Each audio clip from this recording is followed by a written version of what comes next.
Hi friends, welcome to వివిక్త cooking. ఇవాళ మన రెసిపీ వచ్చేసి పన్నీర్. పాలు ఇంట్లో ఇరిగిపోతే అలానే పడేస్తున్నారా? అలా పడేయకుండా ఒక్కసారి ఇలా పన్నీర్ని ట్రై చేయండి. బయట కొనే పని లేకుండా ఇంట్లోనే సింపుల్గా ఈ పన్నీర్ని ప్రిపేర్ చేసుకోవచ్చు.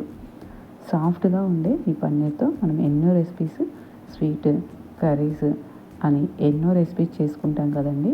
మరి ఈ పన్నీర్ని ఇంట్లో ఎలా ప్రిపేర్ చేసుకోవాలో చూసేసేయండి. ముందుగా ఈ విధంగా విరిగిపోయిన పాలను తీసుకోవాలి. మీ దగ్గర విరిగిపోయిన పాలు లేకున్నా పర్వాలేదండి. కాచిన పాలల్లోకి 1 టీ స్పూన్ నిమ్మరసాన్ని కానీ 2 టేబుల్ స్పూన్ల వెనిగర్ని కానీ తీసుకొని పాలని హీట్ చేసుకున్నారంటే పాలు చక్కగా విరిగిపోతాయి. ఈ విధంగా విరిగిపోయిన పాలల్లోకి కాస్త వెనిగర్ వేసుకొని మొత్తం బాగా కలిసే విధంగా కలుపుకుంటే పన్నీరు నీళ్ళు సపరేట్ అవుతాయి. ఈ విధంగా సపరేట్ అయిన తర్వాత ఒక బౌల్ తీసుకొని ఒక చిల్లుల గిన్నె పెట్టుకొని వీడియోలో చూపించిన విధంగా పల్చటి చున్నీని కానీ క్లాత్ని కానీ పరుచుకొని మనం ముందుగా ప్రిపేర్ చేసి పెట్టుకున్న పన్నీర్ని యాడ్ చేసుకొని కొంచెం కొంచెంగా వాటర్ని యాడ్ చేసుకుంటూ 1 టైం పన్నీర్ని బాగా కడుక్కోవాలి. మీరు నిమ్మరసాన్ని కనుక యూజ్ చేసింటే 2 టైమ్స్ వాష్ చేసుకోండి.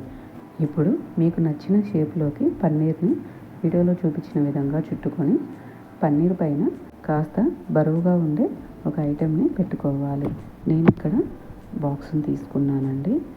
మరీ ఎక్కువ బరువు ఉండే ఐటెంని పెట్టొద్దు, పన్నీర్ అనేది గట్టిగా అయిపోతుంది. ఇలా మీడియం బరువును పెట్టుకుంటే పన్నీర్ అనేది సాఫ్ట్గా అవుతుంది. ఇక్కడ ఒక 15 మినిట్స్ పాటు బరువును పెట్టుకొని తీసుకోవాలి. చూడండి, పన్నీర్ అనేది ఎంత చక్కగా ప్రిపేర్ అయ్యిందో. ఇంట్లోనే సింపుల్గా ఈ పన్నీర్ని ప్రిపేర్ చేసుకోవచ్చు. ఇప్పుడు ఈ పన్నీర్ని మీకు నచ్చిన షేప్లో కట్ చేసుకొని తీసుకోండి. చూడండి, పన్నీర్ ముక్కలు ఎంత సాఫ్ట్గా వచ్చాయో. ఈ పన్నీర్తో మీకు నచ్చిన రెసిపీస్ని ప్రిపేర్ చేసుకోవచ్చు. ఈ పన్నీర్తో పాలక్ పన్నీర్, క్యారెట్ పన్నీర్ పరోటా అంటూ చాలా రెసిపీస్ మన ఛానల్లో ఉన్నాయండి. మీకు లింక్ కావాలి అంటే ఈ వీడియో చివరిలో ఇస్తాను, చూసేసేయండి. తప్పకుండా ఈ రెసిపీని ట్రై చేసి ఎలా కుదిరిందో కామెంట్ సెక్షన్లో కామెంట్ చేయండి. వెళ్తూ మన ఛానల్ని సబ్స్క్రైబ్ చేసుకోండి.